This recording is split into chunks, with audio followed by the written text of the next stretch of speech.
What kind of property is right for you?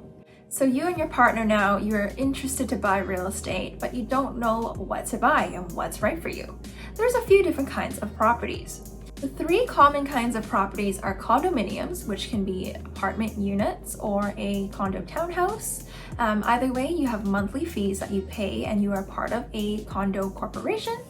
You can buy a freehold property, which is like a house that doesn't have any monthly fees. Or you can also do something called house hacking, which we will get into. So let's talk about condos for a sec. What are its pros and cons? Condos offer a low maintenance lifestyle. So the maintenance fee that you do pay pays for things like the amenities that you get access to that everybody in the condo, every condo owner shares together. Generally speaking, condominium ownership also comes with other services like lawn care, mowing of the grass, or taking care of the snow plowing and the leaves when the seasons come around, right? Another thing about condominium properties is that they usually have the lowest purchase price. So they're typically the best starter homes for people who are starting off with an entry budget. Now, there are several cons to living in condominiums, whether it's an apartment unit or a condo townhouse. When you're an owner in a condo corporation, everybody collectively pools in their money to maintain the building, maintain the amenities, and make everything usable for everybody. So there is no way of opting out of paying maintenance fees, even if you don't use the amenities. In addition, there are more rules and regulations when living in a condo corporation. There is a board of directors that kind of decides how the condo building will be run.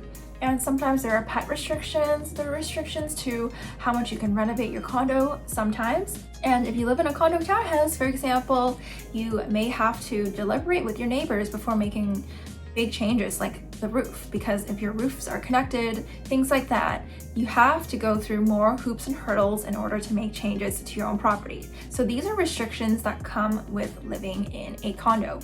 Now let's talk about freehold. When you buy freehold, there are the least amount of restrictions that you have to worry about, and you own the property outright. There's no condo board to worry about, no monthly maintenance fees, but at the same time, you as the property owner have to take care of your own property and contribute your own money towards it. As a freehold property owner, you can choose to upgrade or maintain your property as much or as little as you want. Obviously, keeping with city bylaws, like you can't leave your grass just growing tall and unruly, you do have to cut your grass. So with that being said, freehold ownership comes with the greatest freedom and benefits for homeowners, but it also is the most expensive type of property to get into. For first-time home buyers, depending on your budget and what you are willing to spend, freehold properties may be cost prohibitive for you. So what a lot of first-time home buyers do is they'll get in the market early by purchasing a condo, because those are more cost effective. And when the market goes up and their property appreciates, they can sell their property, take the equity gain and reinvest it and use it as a down payment towards a freehold property. The last option for home ownership I want to talk to you guys about is called house hacking. It's kind of a trending topic right now, but let's dive into it a little bit. House hacking is when you buy a property that has multiple units, sometimes one, sometimes more than one, but they have separate entrances that you can rent out to tenants. And what these tenants will do is pay you rent, and that will help you reduce the amount of mortgage payments you'll need to pay, or sometimes even completely pay off your mortgage for you. Now, with that being said, properties that do have a separate apartment or separate unit are probably more expensive to purchase than a house that doesn't have units, because the rental income is so attractive to other investors. Who wouldn't want to get in on extra income, right? So while house hacking might not be the most comfortable option for everybody, if that's something that you're okay with, let me just quickly walk you through the financial benefits of house hacking. What I'm really saying here is that a 4-figure monthly income can have a 6-figure impact. Let's look at an example. If your mortgage was $3,500 and you rent out the basement for $1,500, your mortgage payments are now effectively $2,000. But let's dive a little deeper. Assuming 20% down payment, a $2,000 mortgage payment is the payment you would pay for about a $700,000 house.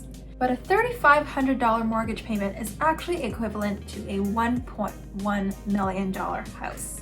When we're talking about the potential for equity gain, so the house itself appreciating in value, a $700K house just does not compare to a $1.1 million house appreciating at the same rate.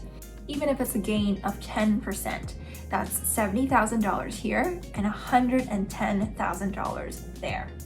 And on top of all this, as I mentioned earlier, when you come around and sell the house, it will be worth more than its neighbors in general who don't have an apartment because of its rental income potential. So now that I've gone over the few popular options for homeownership, which one piques your interest the most?